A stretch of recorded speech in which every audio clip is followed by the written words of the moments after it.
Ladies and gents, my next guest is somebody who always kills people with a smile. He always is rocking great submissions. He's consistently on the way of being into a submission of the night highlight reel at any given tournament he is going to be on. I'm excited to bring on Jeremiah Vance. Jeremiah, I'm going to tell you this right now.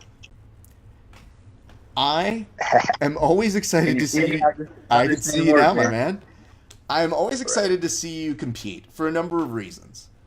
But I also get very scared for whoever you're rolling with because there are traditional submissions, your heel hooks and your knee bars and what have you. But then there's the stuff that you do which I feel is very creative.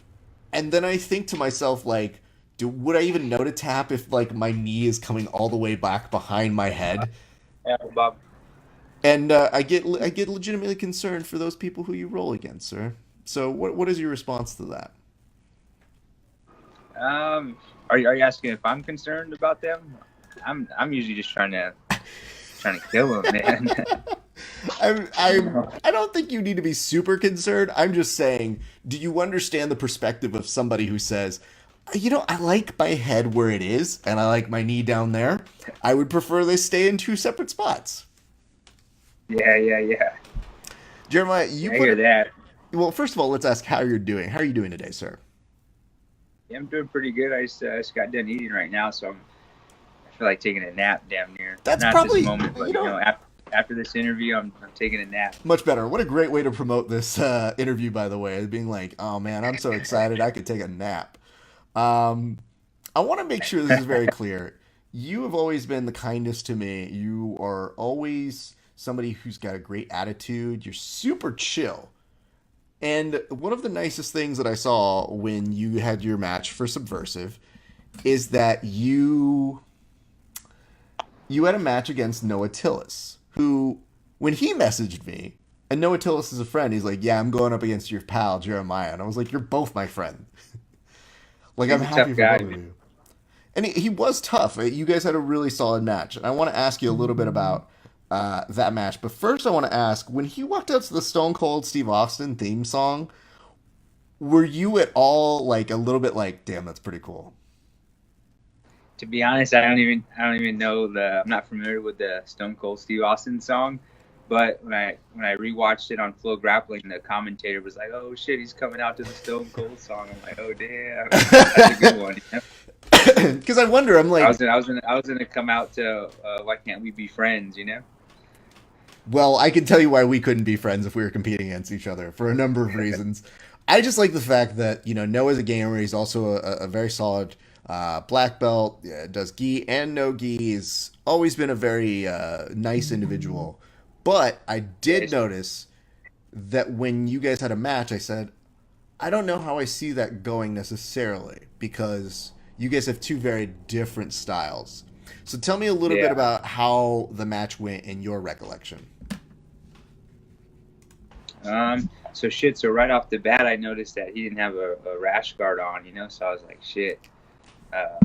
That's kind of, I feel like I'd rather have a guy having a rash guard on that's easier to overhook and play rubber guard and Well, all that, you we know. do say it's we jokingly refer to it on the podcast as hashtag ADCC style because it's that person Yeah. that's always like, oh, this rash guard, I can't have it on. I need to go out there. And to me, I'm always thinking like, yo, would do the same because I could slip out way easier out of shit if I'm that person. Yeah, That's it just changes the game. Changes the game a little bit. So like, if you're a promoter and you're looking for like more submissions, then it'd be smart to have the guys wearing rash guards and and whatnot. So if the guy doesn't have a shirt on after like a minute or two in, you're real sweaty. Yep. Everything becomes harder. Yeah, but so that was the first thing I noticed. I'm like, shit, he doesn't have a rash guard. And actually, I seen he competed at Naga recently, I guess. Yeah. So I noticed he wasn't wearing a rash guard either. So I asked the promoter, I'm like, hey, do we have to wear rash guards or not? And he's like, oh yeah, you got to wear rash guards. And I whispered into the ref's ear. I don't know if you've seen that, but I'm like, hey, you guys got to put a rash guard on. I didn't see that. No. The ref walks to the other ref I guess to like run it by him, and he came back to me. He's like, "Nah, he doesn't have to wear one." I was like, I Oh. guess not, But no big deal, no No, big deal. Of course, but I'll just to get be a little fair extra though, head. it just changes it slightly. And on Noah's side, he's somebody who's competed in MMA, so to him that's more natural. Like it just Yeah, seems if I was like him, oh, okay. I'd be doing the same thing, Yeah, and I mean I get it, dude. And I love busting his balls and being like, yo, it's easier to slip out of shit. Way to go. But like there are different forms of grappling, and it does make sense again given his MMA background and you working with a lot of high profile people such as Tony Ferguson, where there does have to become a point where you say like you do have to train like that to replicate what it's going to be like a fight for them. Yeah, yeah. Even guys like at the gym, like if a guy has gi pants on, and I mean that even changes the game a little bit. If a guy has a short sleeve on, that kind of changes the game a little bit. So there's benefit, there's pluses to it, but Sure. it just depends. Yeah. Like if a guy doesn't have a shirt on and I'm dead ordering him, it's easier to take that hand out. So there's some pluses to it. Yeah, there's definitely Depends somebody on who's listening to this right now who's thinking like, shit, if I get caught in a dead orchard, I'm just going out. Literally just going to take my shirt off midway through if I can get an arm out. Yeah. Oh yeah, but back to the question. Yeah, so so that was the first thing I noticed, but and then right after that, because I know he's like a big MMA fighter and like good at wrestling and just overall good. He's a veteran. He's been training for I think like 13 plus years from what I heard. But for a while, so he's a tough guy. So me, of course, I want to play guard and all that. So I look to sit. So I clinched up and I went to sit, and he just boom right off the bat. He had like a 2-punch combo and it just passed my guard. I was like, shit! Like the first 5 seconds, that's not the best way to get things going. Then he's playing knee on belly for a little bit, and I feel fairly safe in most positions, of course, But so right there, I was just kind of just being calm and just waiting for opportunity to try to recover. And then finally, so I'm on my weak side right there, and I end up recovering quarter guard, and I can't remember if I had an underhook or not. But then from there, I kind of created a little bit of space, or he kind of backed out at the same time, so that allowed me to recover guard. And then he felt real strong, so I figured, shit, it might be hard to get to guard on this guy. Even if I do get to guard, he felt pretty powerful. You could just, as soon as you kind of lock up with someone, and the first like 30 seconds or a minute, you can kind of feel, Yep. Their strength and all that. And then, of course, he's technical and all that too. So then I just started looking to enter his legs, Mm-hmm. So like a lot of the competitions that I've been playing at recently, like IBJJFs, you can't do any kind of leg locks. Like I was just commenting on one. I put up one of the Imanari rolls that I had at IBJJFs. I want to talk with you about that in a little bit, but continue. All right. So, so IBJJF, like their black belt division rule set is way worse. Like let's say Gracie tournaments or Gracie nationals. If you're a blue belt, you have way more freedom to play how you want to play, But IBJJF, you're a black belt. You can't like half my game or more than half my game is taken away. You can't Imanari roll, you can't reap the leg, you can't heel hook, you can't do anything damn near. You can't calf crush. I don't think, at least. But so like IBJJF rules, I'm not even sure exactly what the rules are. And then sometimes I'm like, man, I'm gonna change my game up so I could just try to win by points or just kind of game the system a little bit. But then I figure if I do that, it's gonna take away from my submissions as well, and I'll just be losing in both areas, Sure. So with Noah, back to that. So I end up elevating and going in, looking to go into honey hole. I think I had 1 or 2 entries that kind of fell apart. He was defending well, and then that last finishing sequence had like a collar tie. I elevated and I went into honey hole, but as I figured forward my legs, he started taking this straight arm lock, like with that gable grip. So then I had to kind of abandon what I was doing because it got pretty tight for a second. So I had to clear my elbow, and I kind of like inverted. And then once my elbow was cleared, I try to re-enter the legs again, and then kind of like scramble, re-enter into 50-50. He crossed his legs. I split him. I think he tried to like double leg lace me for a second. I split his legs and then ended up catching that inside heel hook. I did notice though. could have went either way though. You know, he's a tough guy. Absolutely. I did notice though when he had a couple good poses while in your leg locks, and I know that personally I would not take a moment to pose, but I am also not a very solid black belt like he is. I just knew from a comedic angle. I was like, once I saw a couple of the photos, I go, oh, I got to make fun of him for this. He and I are going to have words on this.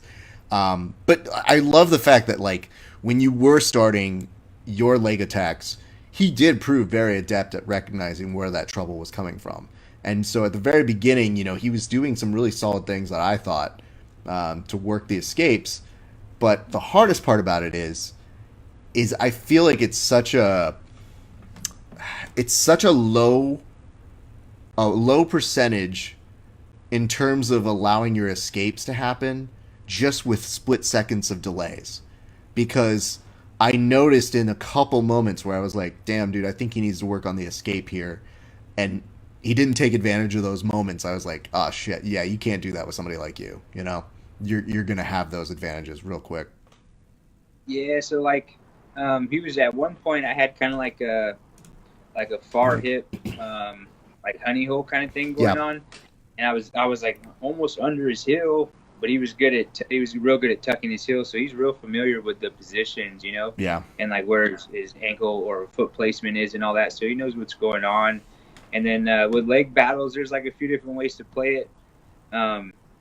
You could, it's kind of like it's a shootout, It's like you're both just gunslinging, Like I could be in a dominant leg position, but he can pass my leg, root my leg to one side, and it just changes back and forth, So it's somewhat of a shootout sometimes.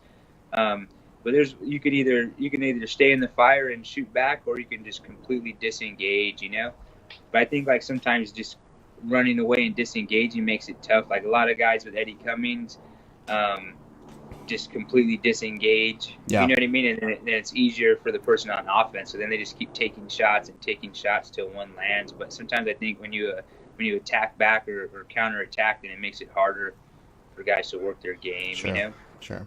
And then too, like at headquarters, I'm constantly training legs with guys like Marvin, Brandon Lim, Carlos Gaiden, and then Ramey and all that. So trading legs with those guys makes me pretty comfortable in most positions, I always wonder though, like, I don't know what old age is going to look like for any of you guys, just because the amount of leg work that y'all are doing, like the amount of toll that's going to end up taking. I always tell people, I'm like, when they go, man, you just wait till you're like 60, and I'm like, you mean 40?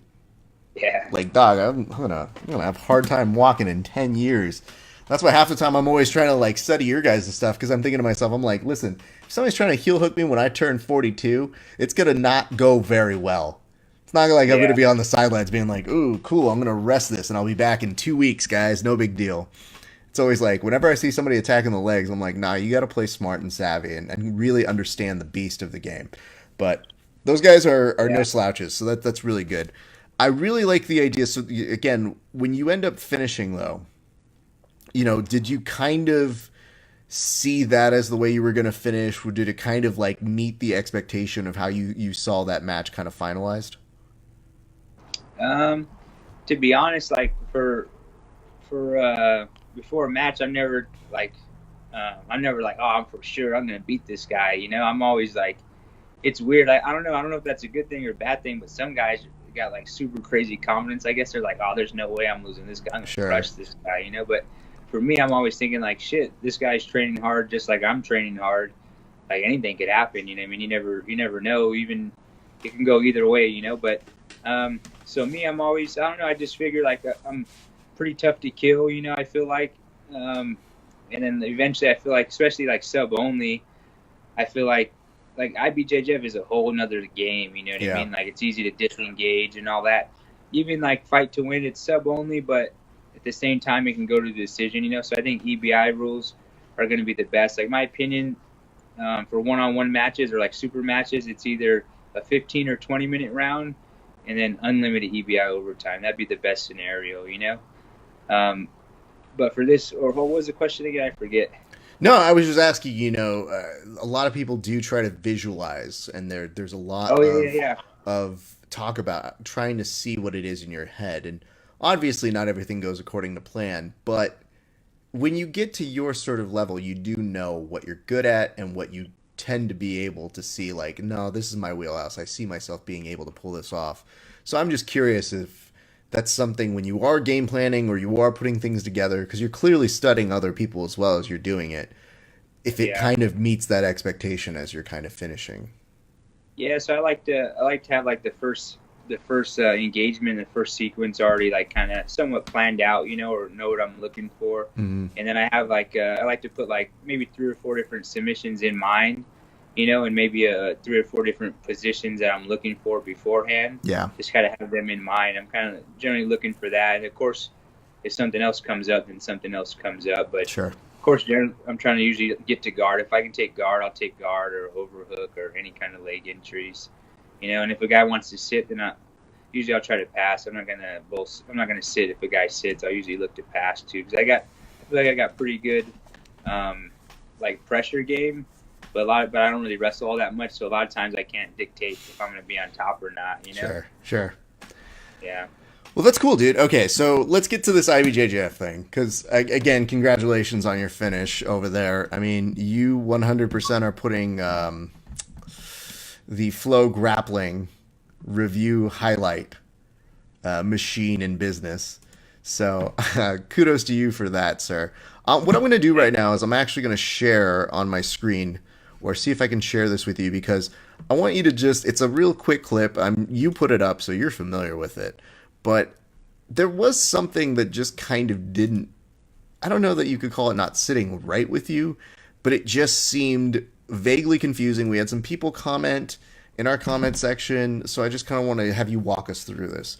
So I'm going to go ahead and put what is like a clipping that I got in here. So let's start from the right beginning, and you can see this on your screen, right?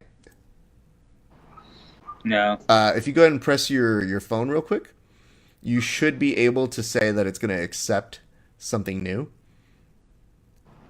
So it should be that I'm trying to share a screen.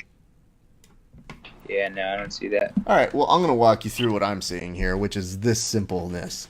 You start your M&R roll. You go to try and touch, and then all of a sudden we see the ref literally throw out his hands as to say, nah, we're good here. So the interesting thing is when you go back on the M&R, you literally, as you roll to the ground, are trying to grab his leg and trying to finish the roll where you get your knee on the inside. So it looks to any one of us as something that's fairly normal or commonplace. So where was the discrepancy on the rules for you on that? So, and I'm guessing at it, of course, because I don't know the rules, really. I just know you can't like reap and heel hook and all that. But I think, because right when I land, he's like, whoa, they make that noise, and then whatever that means, and then he's like, I guess he called time. I thought he was going to disqualify me, but then he just said, hang on 1 second. Yeah, go for it, dude. Clearly, I thought he was going to, there it is. I thought he was going to DQ me, but he just ended up restarting us. But I think from like seeing people comment and all that, I think what it is I got to make contact with him before I actually dive in or something. I'm not sure, but the way I was looking at it is it's just like an ankle pick. Like if I go to ankle pick the guy and have to crawl on my knees for a second and then boom, grab an ankle, I don't see the difference. I'm just on my back looking for his ankle and then sweeping him. And then there was no reap at all. It was a cross ashi position, so the leg entanglement was fine, but I guess just the initial engagement. But again, like this is the black belt, adult black belt division at IBJJF, and they're stopping like just basic movements. It's kind of sucks. I mean, I guess the real thing is twofold. Number one, is the IBJJF really trying to tell us how to take down people? Because I'm not sure that they should be the leading expert into this. And Pete McGregor was bringing up this note, and I think he was saying Brandon McCatherine made a point to say that in saying they entered in an offensive position immediately upon entry, and then he was getting penalized for that is ridiculous. So to all of us who, as I'm pointing out, when you're trying to grab as you're making the transition into the position, a leg, it does show you trying to make contact. It just kind of reeks of that IBJJF, like, no, you're doing too good, and stop. You know, it just doesn't make any sense to us.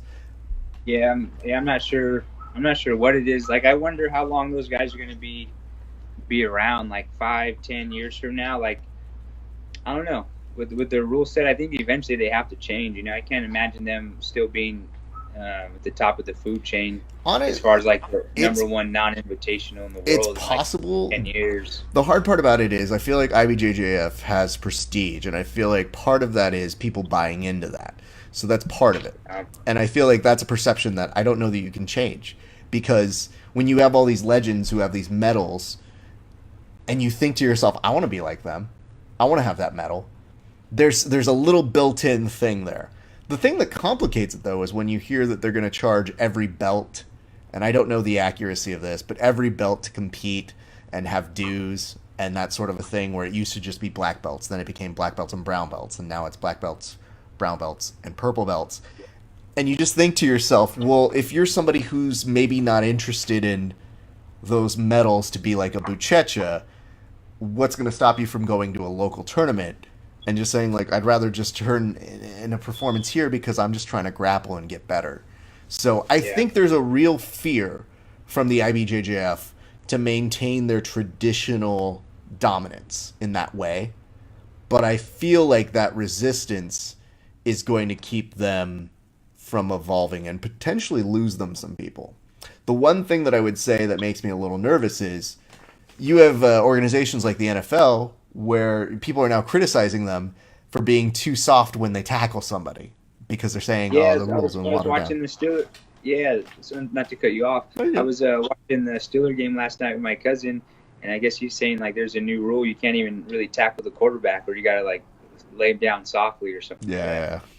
I'm like, damn, what happens in 5 years from now? And it's just two-hand touch, or they put a flag on him, or you know what I mean?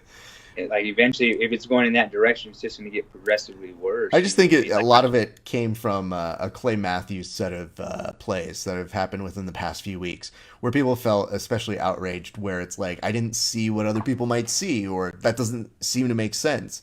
You know, part of me thinks, like, comedically, that you're going to look and say that at a certain point, instead of actually tackling the quarterback, you're going to have to, like, reason with him and start to be like, hey, buddy, you don't want to do this because you got a lot on the line, man. I'm just going to tell you real quick. If you just put that football down, we'll let your daughter go. I don't want to tell you who has her or what's going on, but just put it down, you know? So yeah, talk him in the lane down. Yeah. Like, and if it's me, I would do what I normally do when I try to pass guard and the person's too good. I just start talking shit. And I literally just start being like, you call this a guard? The people are like, oh my God. And I was like, no, I didn't pass you. I didn't do anything special. I just made fun of you. Jake Wasef actually asked this question. I think it's important to note because you said, do you not think you should have a specific game style for IBJJF style comps? And you kind of mentioned that when you said, you do look at the rules and you do want to play into that realm. But like,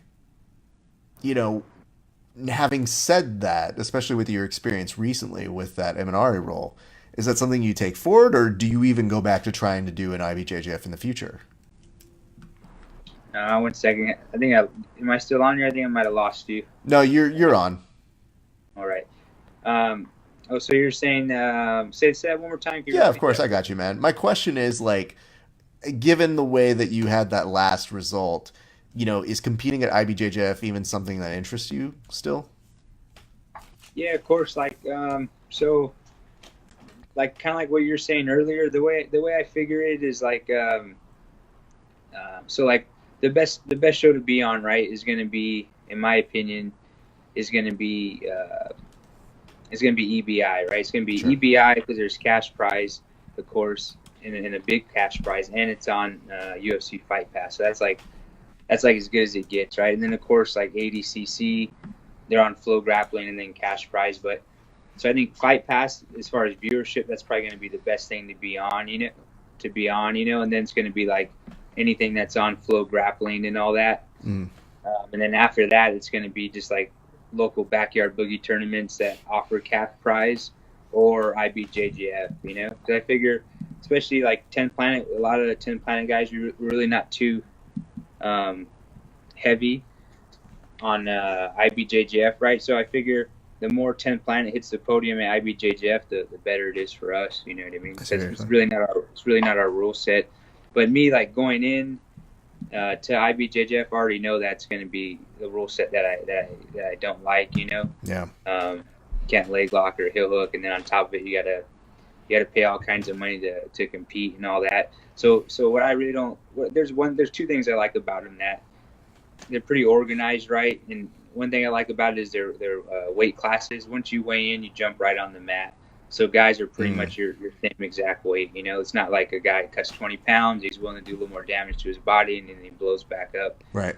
So I like that about him, and I like that it's a 10-minute match. You know what I mean? So that gives you at least a couple shots at it. But what I don't like, I don't really think they really care about their competitors at all. You know, so. I was at Pan Americans in New York, and all this stuff like comes out of my own pocket. It costs money to head out there and get a hotel and all that, and you got to pay to compete. And then they're selling your footage. You're paying them to compete, then they're selling your footage to Flow Grappling and all that, right? And then you got to pay to watch your own footage. I'm not even sure if you're able to really use your own footage too to promote yourself. They haven't really said anything yet. I think they're fairly lenient with it. And Flow Grappling's been showing me a lot of love, so I'm not trying to bash them or anything like that. Sure. But it just sucks that you gotta pay to compete, you gotta pay to be the entertainment, and then you gotta pay to watch your own footage. You got all that stuff, and then you get there, right? So there's no warm up mat at all. So I thought I cut enough weight. You know, I had I think 5 pounds to lose. You know. So anyways, I lost like 3 pounds. I took a shower. I thought it was 5. I showed up to the event. I was 2 pounds over. So I guess my scale was a little bit off, and I got like 25 minutes before I have to go up. And I'm like, shit. I'm like, all right, well, at least there's going to be warm-up mats here. This is Pan Americans, like one of their bigger tournaments. And I'm looking around. I'm like, damn, there's no warm-up mats. So me and my buddy Renee, we had to go outside, and we found a patch of grass, and it's just like grass and mud, you know? Yeah. And I threw a hoodie on, and I feel bad for him because he wasn't even competing that day, so he's in his regular boat. He's doing me a solid, you know? So we worked out for like 20 minutes, drilling and rolling, just so I could lose that weight. And I got like, there's all kinds of mud and dirt in between my toes. Looks like I walked there from Bellflower or something, you know? So then I just got to go rush over there, weigh in, and jump on the mat. I'm like, man, that's how they treat their competitors. You know, they could have threw at least a 20 by 20, throw some zebra mats down. I'm so surprised they didn't have a warm-up mat. That's oddly, like, again, I know they're weird about a lot of the things, but it's one that makes you scratch your head a little bit more than, you know, hey, this is a discrepancy on the rules. You know, that just seems odd, especially because they are so consistently good at that. Like you mentioned, the benefits of the IBJJF are always like, yeah, they are clockwork. They do usually run fairly, you know, to a well-oiled machine. Even if it's not perfectly on time, it's at least probably a better average than your local ones. So it's a little bit of a give and take, but man, that's got to be rough. So I believe it was Renee, right? Yeah, Renee helped me out. Yeah, so like IBJJF, they don't care about the competitors at all. In my opinion, that's their last priority. You know what I mean? And of course, like if you miss weight or the scale's off, they'd like to DQ everyone if they could. Then they don't gotta. That saves time. You know what I mean? The less matches they have, you know. Be a really interesting podium though. Just a shot of just a gold medal hanging on a coat hanger and them being like, nobody won. Yeah, and then like there's so many rules with the 10 Planet rash guards. Like I have even like my close friends. Like one day they're able to compete, and then like 2 months later, that same rash guard, they're not allowed to wear it, and then it's like hit or miss. So I don't even know about like their gear rules. I know they have it written down. The dress code is a weird one to me, just in the sense that it makes me feel like you are part of a pyramid scheme when you walk in and they go, oh, this rash guard's not right. But hey, I got this real good rash guard right here. Okay, listen, it's only $59.99. You can have your competitor. Do you want that gold medal? We're going to start calling you Little Buchecha. Yep, and here you go. That part always makes me feel very weird. And you know, I mean, like, the weird part is like, we're the people who are saying, like, well, you know, you're competing in a rash guard. I guess, obviously, you do want them to be a little bit more uniform if you can. But for the most part, I don't know how much that bugs the competitors as much as they say it does. I think it's more so like you guys, by a certain point, your nerves just get to a point where you just want to compete. You know, you just want to Yeah. do it. And like half the time, I'm pretty sure they see people and they go, "I don't care what they're wearing, just shut up and let's just do this." You know. So Yeah, and it's tough. Like the same rash guard I've been wearing the last like 3 tournaments, and they keep approving it. And then I show up to one tournament and I'm out of town, and they're like, "Hey, you can't wear that." Then it's like, shit. If I don't have money to buy one right there on the spot, then I'm disqualified. You know what I mean? And then now I kind of got it figured out a little bit. But before I'd have like 2 different rash guards and 2 different shorts just in case. You know what I mean? And sometimes I'd have to change right there until they give me the okay. You know? yeah, dog. I don't even compete, but I still have backup everything on me because I'm not even like I'm so worried about like my friends that I'm always like I've got a spare on me. Just whatever you need, if we can do that, or you know, I can't go somewhere without being prepared. And I always feel like something's gonna go wrong. So I always just am like, nope, I got something for you, dude. I got this. Do you need shorts? Are you as fat as me?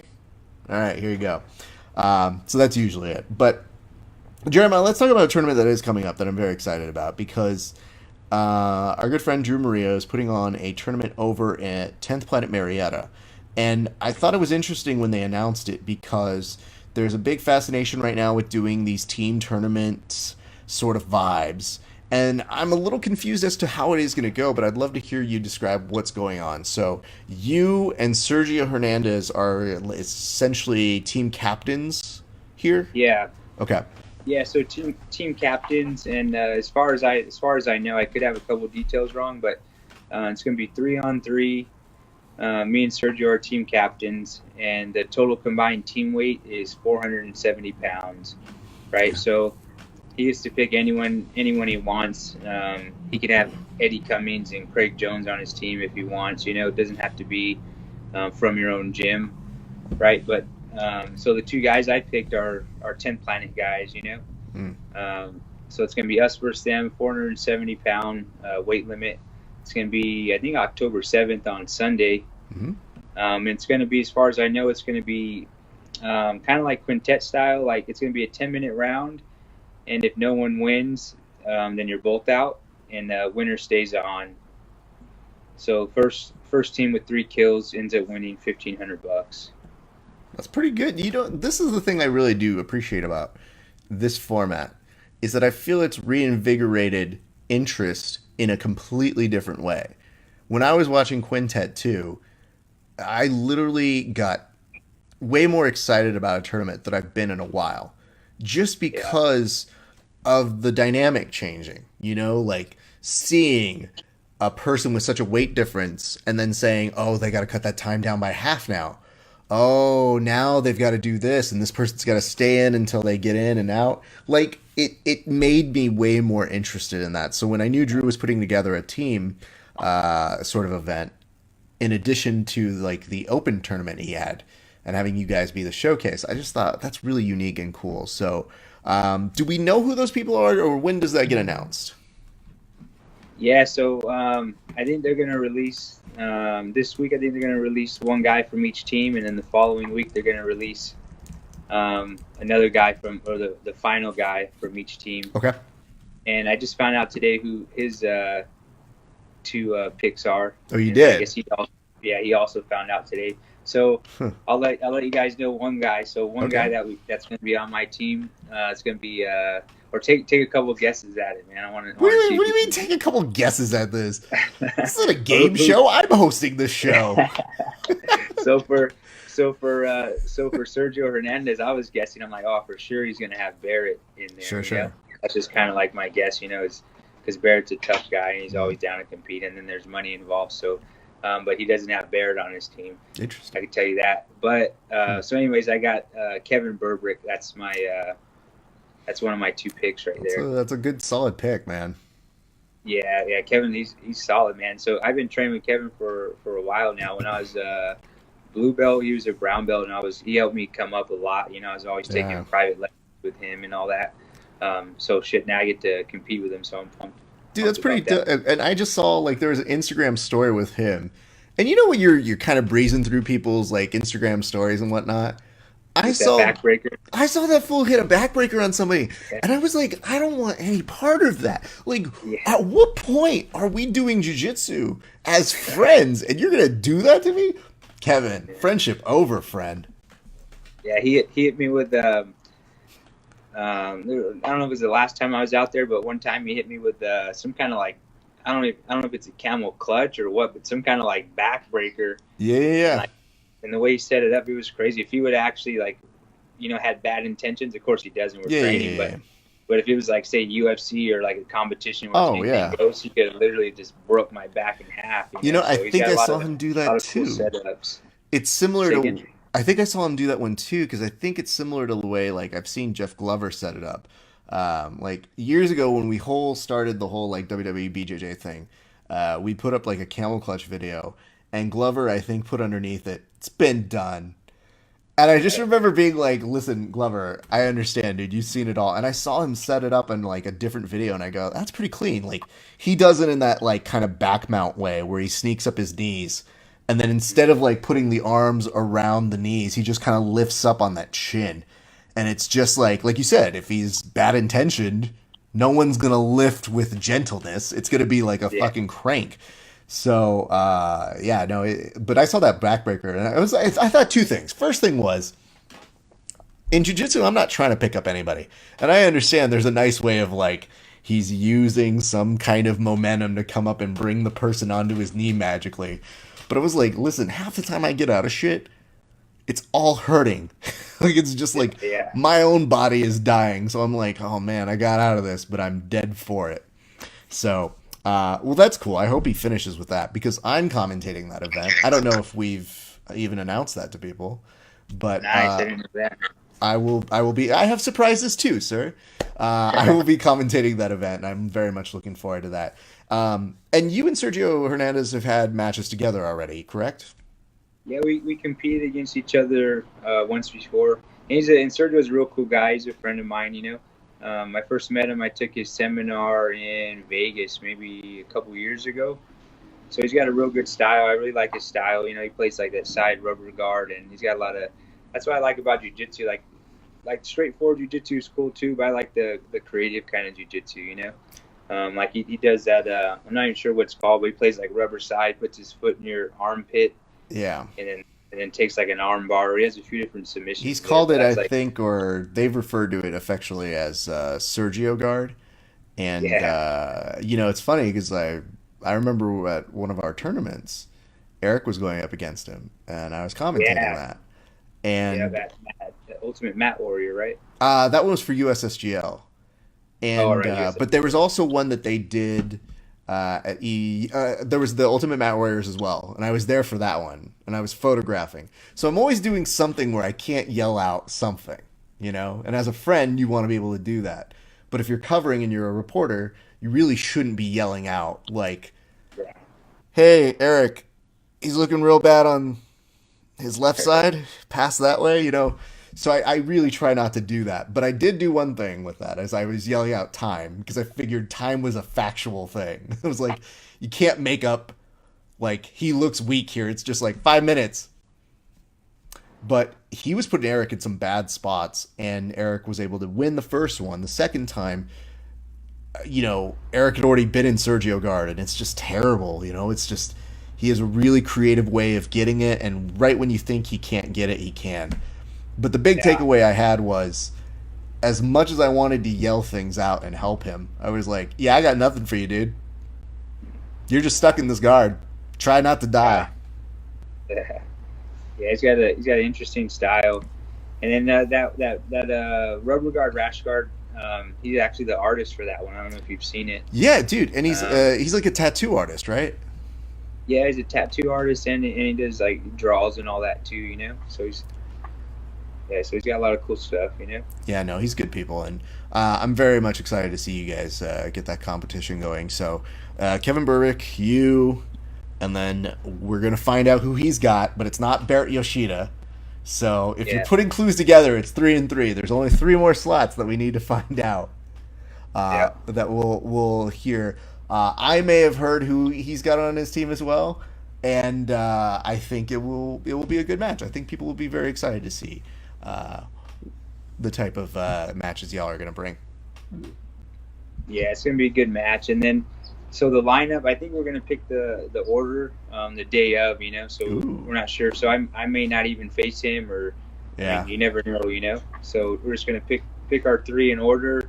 He's gonna pick his three, and then however it comes out is the way it's gonna play out.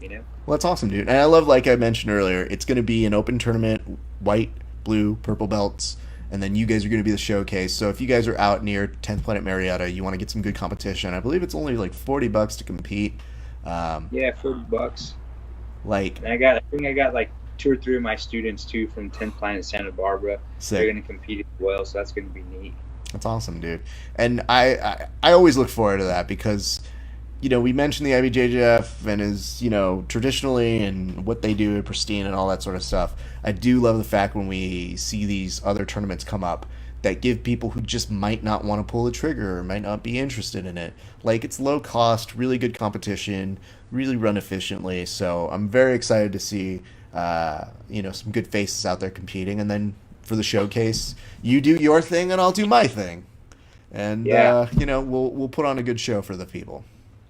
Yeah, so I think that's like the new thing. I think it's going to take over that team style. I think when so in my opinion, like EBI 10 when Gio won, Yeah. and then Quintet in Japan, those were the 2 best competitions I've ever seen. And I And you think were there for that, right? Yeah, I was there for that one. Holy So fuck, we never even really got to talk about that. What was that experience like? Because I know we've discussed with Gio the craziness that was, you guys survived that first round, and then the second round comes in, banged up, you got to regroup, you have a little bit of a break, and Eddie comes in and, kind of keeps you guys motivated. But the one thing I told him was, especially with the mirror, I was always like, what happens? And the joke I said to Luis was, I said, are they just going to throw you in and be like, hey, pretend to be big? yeah. So like the first match, Gio had that I forget the guy's name, the judo Olympian. Satoshi? Yeah, he's like 250 plus. Or I'm not sure how big he is, but Gio's like 140 pounds or something. But anyways, the guy's over 100 pounds bigger than him, and then he locked that Kimura up. So the goal against him was, I guess, somewhat survive, but Gio still came out attacking. Gio was attacking that Kimura of his own, Yeah. But then eventually the guy's huge, and the guy's real technical, but he ended up having a Kimura, and Gio didn't have his grip anymore for a split second. It was bent behind his back, but Yeah. Gio's got, tons of heart, so of course he didn't tap, and he's real technically sound, but he ended up surviving that match. So that was man, that set it off right there. Like, just seeing that was nuts, and then and then Boogie Darce Sakuraba, man, that was crazy too, right? And then I think Boogie had Rita next, and then got caught with the arm bar, and then Gio had Rita, man. That was another giant, He ended up snapping him down, and then I think he butterfly swept him with the head and arm, and then turned it into a no arm guillotine. That was crazy, man. Because that guy Rita was just running through everyone. I He think was he had a monster, dude. 3 or 4 wins. He was just crushing guys. And He's huge. He's big, athletic, and real technical. That's someone that's tough to beat. Yeah, and I just had such an appreciation. You talk about iconic moments in people's careers. For both Gio and Boogie, they have 2 major iconic moments.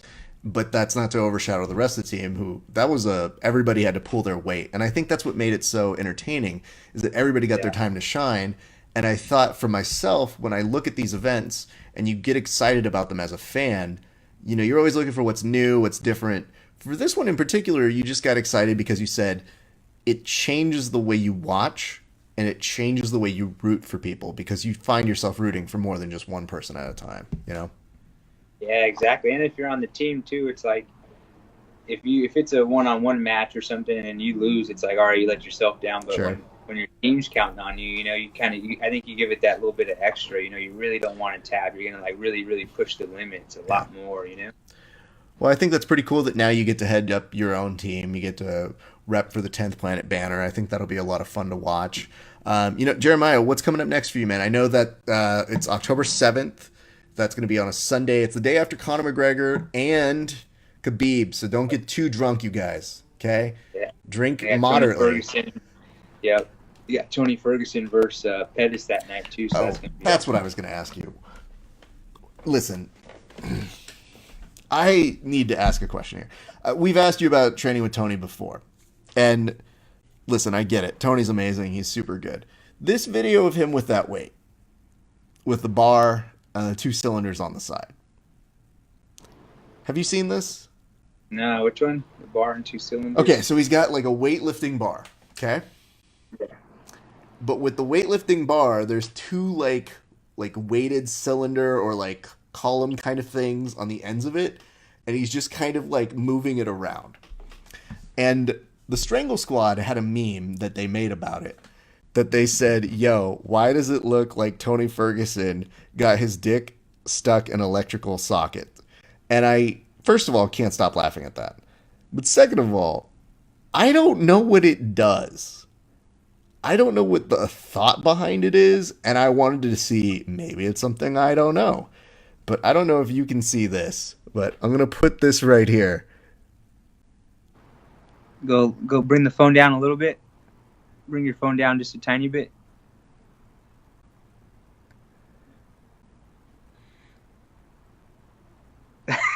Like, I don't know what that is, dude, and I'm trying so hard to figure it out. But comedically, it's really funny to see that.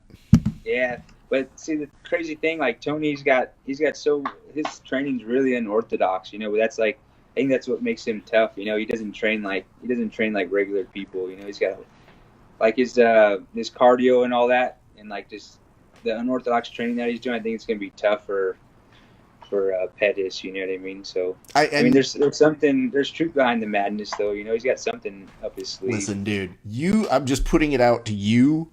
Try and get me an answer as to what that is, because until then, dick in socket, and I can't stop laughing at it.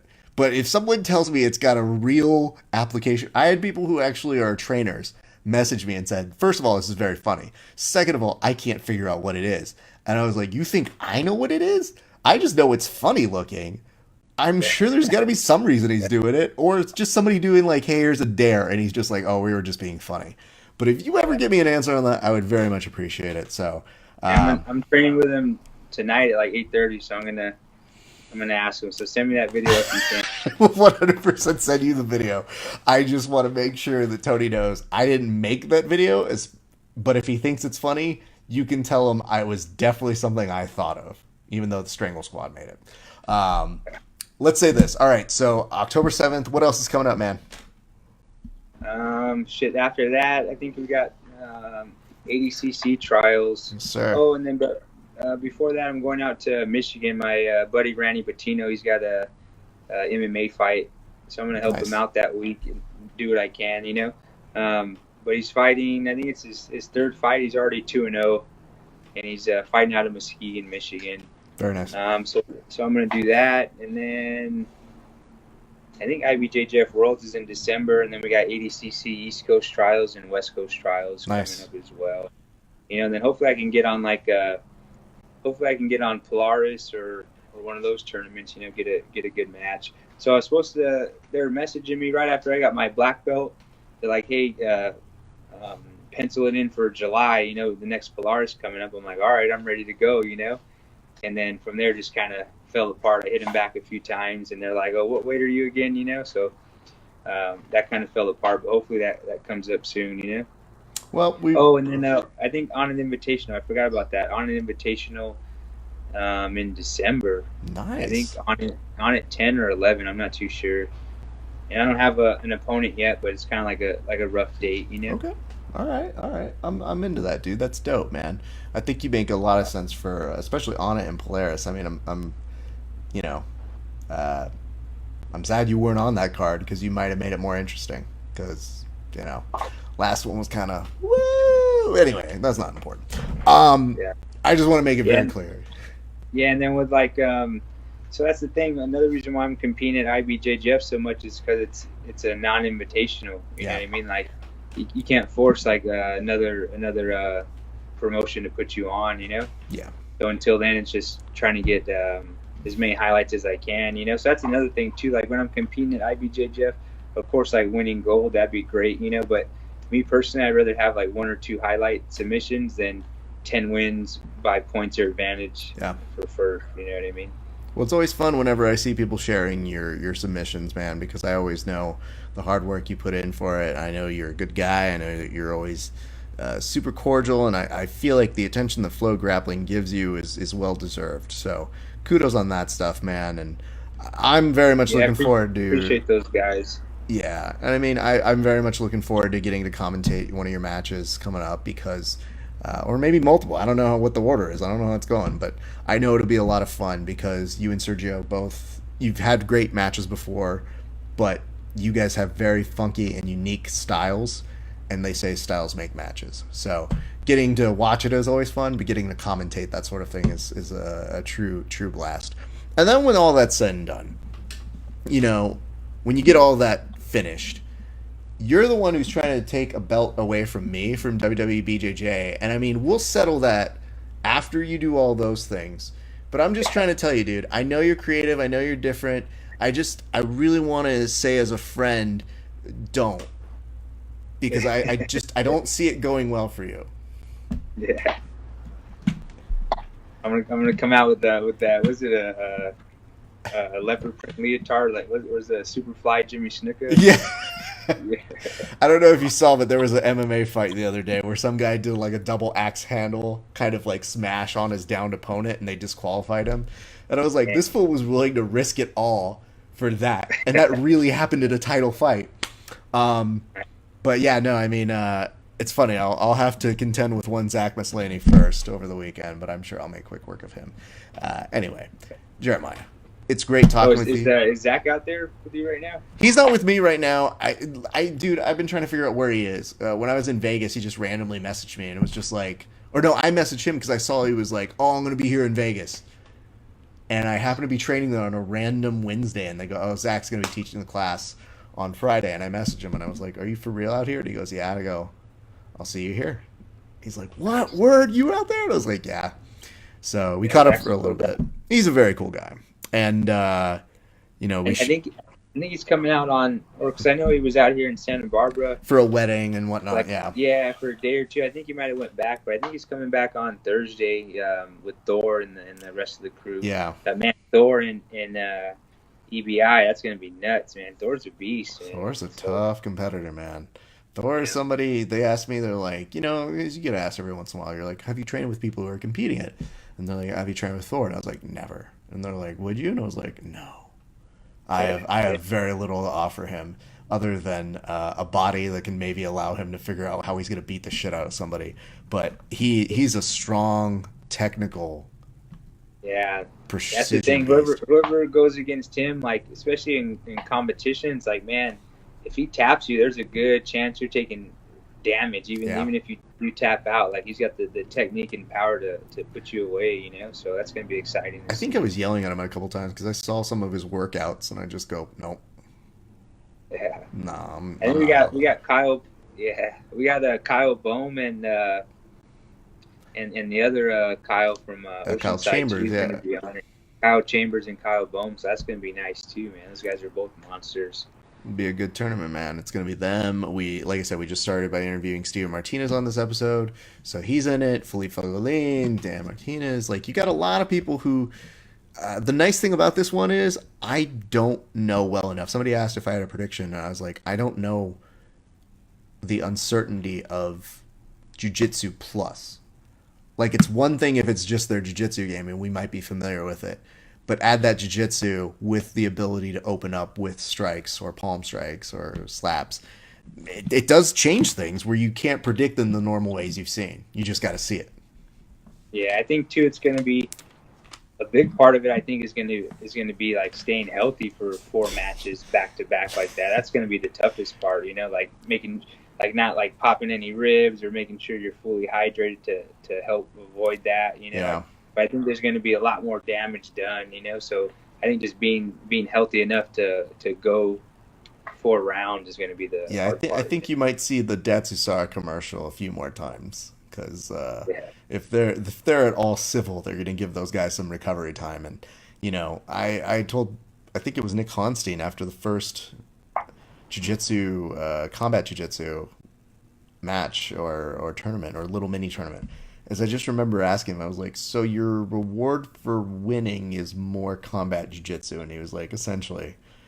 And I go, that sounds crazy, dude. I was like, it sounds like one of those would take it out of you.